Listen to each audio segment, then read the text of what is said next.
Higehiro, why did Sayu run away? What dark secret is she hiding under that smile? Is it as horrible as you've heard? Get ready for the truth. Her dark past is anything but wholesome. So go ahead and colossal smash that like for Sayu. I've been catching up with the Japanese light novel for this, and let's dive into her past demons. Naturally, this will have spoilers. Although keep in mind, who knows if the anime is actually gonna get to this stuff. Also, a warning, depressing stuff coming up. Diving into Higehiro Volume 4, I'm gonna give you this stuff as Sayu told this stuff to people close to her. The quick abridged version. In the story, you actually have Sayu's brother that shows up to pick her up. He was actually the one keeping tabs at her at the 7-Eleven all this time. The brother tried to explain that mother is worried about Sayu, to which Sayu quickly claimed that's a damn lie. With all of this going on, Yoshida actually called in sick for the first time to deal with this. He considered Sayu a higher priority than his job. He wanted to protect Sayu's smile from that fake smile she used to always force. Apparently something had happened back where Sayu lived. Sayu was now the one being suspected since she ran away from her parents, to which it felt like they wanted Sayu back to really clear up the whole mess that was now being blamed on the family. For this, Yoshida asked to delay going back home for a while, to which the brother accepted. All of this is leading up to Sayu finally opening up to Ishida and Asami. She had been tight-lipped about anything before this point. Sayu begins her story in middle school. She was always alone. Sayu couldn't recall the last time she was encouraged to push herself in school. After all, her mom didn't like her, so it didn't matter if she tried or not. All the praise always went to her older brother, which is why she decided there was no reason to try harder than the bare minimum. Still, Sayu ended up getting into a decent high school. When she entered high school, Sayu realized there was a difference in vibe between her and the other kids. Despite this, she didn't let it bother her. And in general, she didn't worry about whether someone liked her or hated her. She idly continued in school throughout her first year. She couldn't make any friends, but at the same time, no one hated her. In some ways, Sayu was actually quite positive over this. She kept to herself instead of worrying where she stood within a group. Trouble for Sayu began in the second year. One of the popular guys in the school took an interest in her. He was popular among the girls for being in the baseball team. The guy confessed to Sayu, saying he liked her ever since the first year, to which she was really shocked. She was certain no one ever noticed she was even there in school. At the thought of romance, she thought it would only be a burden. Unfortunately, rumors of this romantic fling spread like wildfire. All of a sudden, it seemed like everyone was talking about it. She even heard the popular girls dissing her for being stupid if she didn't agree to date the guy. Still, this was all BS rumors to Sayu. She didn't think it was a big deal. Dating in high school involved this weird hierarchy between people. She thought it was better not to get involved in all of this drama anyway. After a little bit of time, Sayu declined the guy's confession and feelings. Not really understanding love and not wanting to stand out were the two main reasons Sayu rejected him. Soon after, one of the popular girls and two of her friends asked to talk to Sayu alone. The popular one was crushing on Mr. Baseball, so she wanted to know what was really going on. In reality, they didn't like someone so popular confessing to someone like Sayu. The concern here was the damaged reputation for the baseball dude. Sayu just told them everything that happened, to which they got pissed off. This is when she realized a change with her classmates. She previously felt isolated, but now people were intentionally avoiding her. She was certain it was due to some unknown rumors about her. She simply continued solo for months and months. At a high level, Sayu's situation had gone from her being a loner by choice to being alone against her wishes. Still, she couldn't say it was painful to her. She felt it was a common situation seen in manga or anime. One of the things she did have on her mind was to keep good grades. That way, her mother wouldn't bother her about going to school. This is around the time that a certain girl appeared before Sayu. Her name is Yuzuki. Yuzuki noticed Sayu always alone just like her, so she asked if she wanted to be friends. Sayu said sure. Congratulations, this is Sayu's first friend. This really made Sayu really happy. They spent every day together, during the breaks, during lunch on the rooftop, talking about whatever, and going home together after school. Getting into Sayu's family situation, she realized she almost never smiled at home. She never saw her father, she was never loved by her mother. No matter how hard she tried, her mother would not accept Sayu. Her brother might have been the only person who ever cared about her, but even then, the brother was always busy with his father's company. Unfortunately, Sayu's mother was really strict. She forbid Sayu from leaving home after school, and it sucks. I actually knew a girl like this in high school. Although this really just meant Sayu could only see her best friend during school time. Slowly, Sayu noticed a change within Yuzuki. She sensed that her classmates were avoiding them or mocking them behind their backs. They were known as the two girls without friends. What really tipped off something wrong was how Yuzuki behaved. The amount of time the two spent at lunch together gradually decreased. When the two did spend time together, Yuzuki almost looked like she was afraid of something and she often looked away. Eventually, Sayu caught on to what was going on. Turns out Yuzuki was getting harassed by that previously popular girl that had confronted Sayu. She was constantly getting insulted when going to the bathroom. They referred to her as Sayu's shadow. You even had people messing with her textbook and book supplies. Yuzuki told her she wasn't strong like Sayu, that this bullying was making her feel depressed, or even outright scared her. The sad part about this is that Yuzuki actually agreed with what they were saying. In response, Sayu told her that they would fight, that they wouldn't be broken.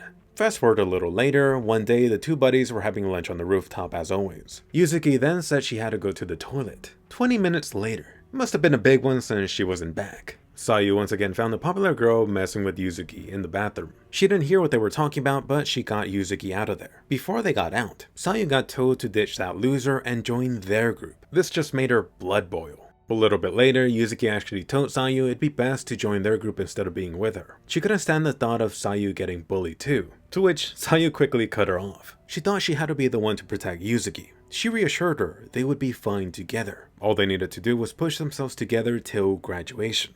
Unfortunately, after this, the bullying only got worse. The harder Sayu tried, the worse Yuzuki got it. For example, her books and other stuff like hygiene products disappeared. Keep in mind, Sayu did confront the teacher about this, but the teacher just acted like a dumbass, refusing to do anything. Sayu just got annoyed. Clearly, the teacher was on their side. At one point, Sayu noticed all of this harassment was getting to her too. She wanted to skip class, but her mom did not let her. But even if she did, she couldn't leave Yuzuki alone, not even for a day. For Yuzuki, despite all the abuse she did get, she never skipped school, which is why when she didn't come, Sayu was surprised. At the same time, she actually felt a little bit relieved. Perhaps Yuzuki was just resting her mind and body, something that they both needed. Except a little bit later, Sayu ran into Yuzuki. She wanted to have an important talk on the roof. You had Yuzuki apologizing, saying she had only been a burden to Sayu, that it was her fault Sayu was being harassed now. Sayu was able to shine and thrive alone, which is why she had always admired her. Except in comparison, Yuzuki was a failure. Sayu now no longer smiled. She looked troubled and sad, since she was always trying to think of how to protect Yuzuki instead.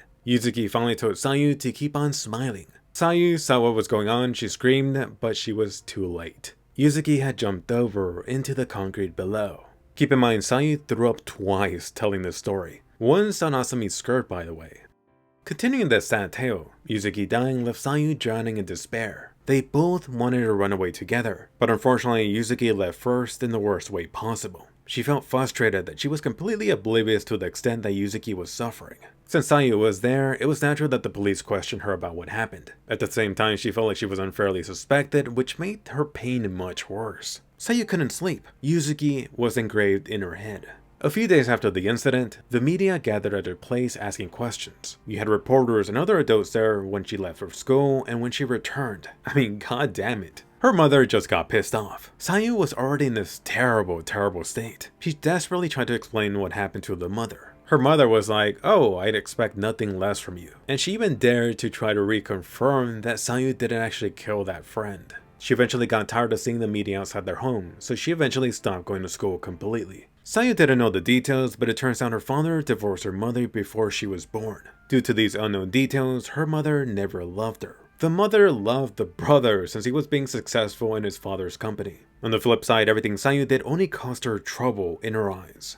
One morning, Sayu found her mother crying. She moaned and bitched that this was all Sayu's fault. Gomenasai, gomenasai. Unfortunately, this was a common occurrence for Sayu. She knew that if she kept apologizing, eventually her mother would settle down. But then she heard this. "You must have been the one that killed your friend on purpose, didn't you?" And this was probably the final straw for Sayu. Sayu ran up to her room, crying. She put on a uniform and packed some minimal stuff. Thankfully, her beloved Onichan was on her side. He took her to the station. From the ATM, he withdrew and gave her around 300,000 yen, which is about $3,000. So get this, he actually had the brother encouraging her to take some alone time, which caught Sayu completely by surprise. She thought he would be against it. Sayu was glad. She felt like her brother was like a father at times. Deep down inside, she wondered whether parents were naturally supposed to care about their kids, cause hers didn't.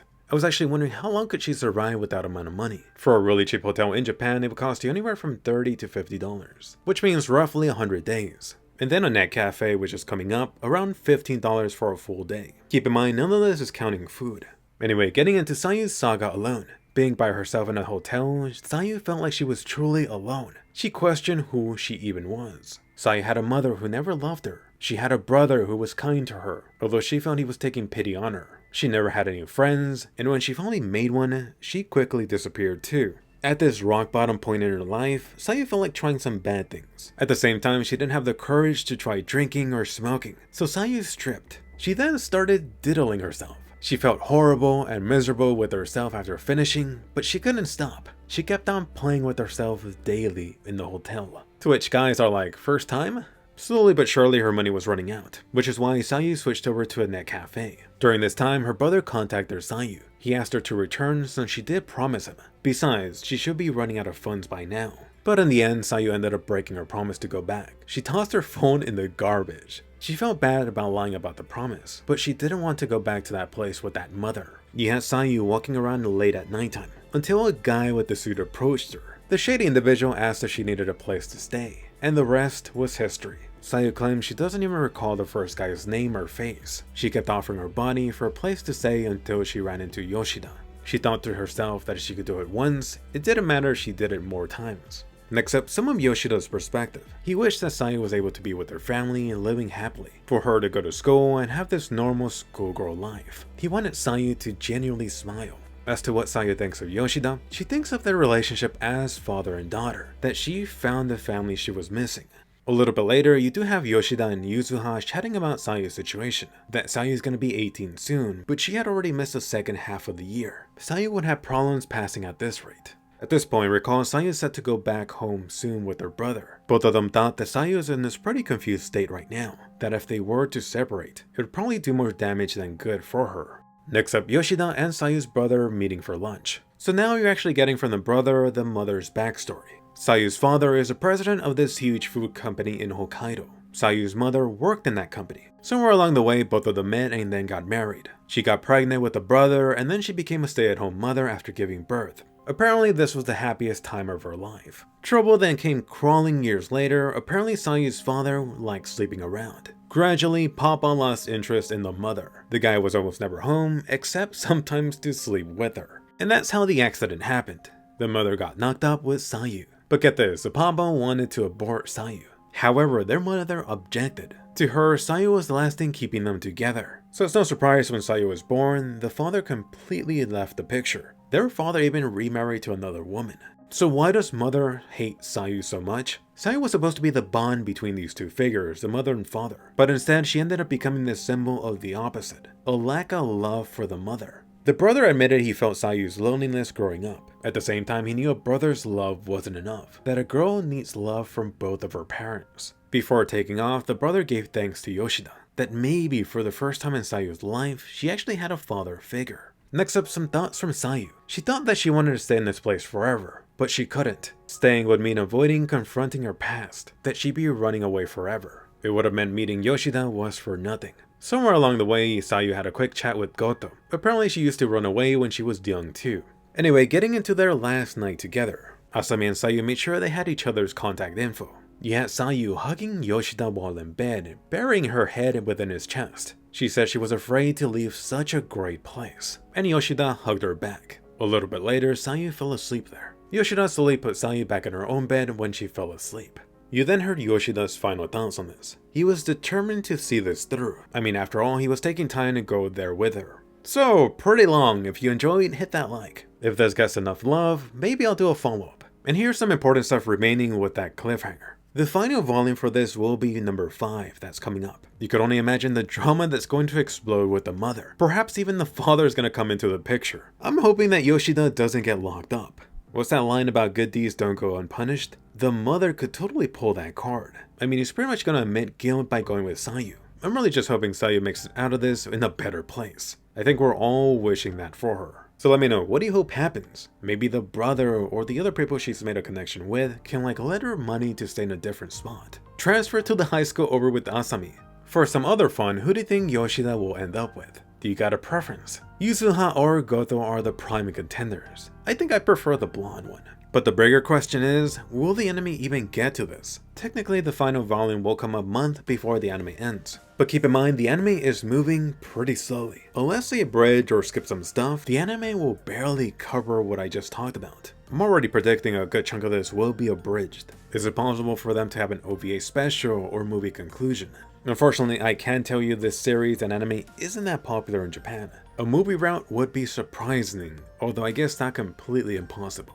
I have a bad feeling it's either going to be rushed, or it's going to have this open-ending ending for you to read the light novel. Which do you prefer? But anyway, let me know your hopes and wishes for Sayu's ending below. Don't forget to subscribe for weekly anime videos, especially on Friday. Check out my quick thoughts on the new Netflix anime Yasuke, and I'll see you guys later.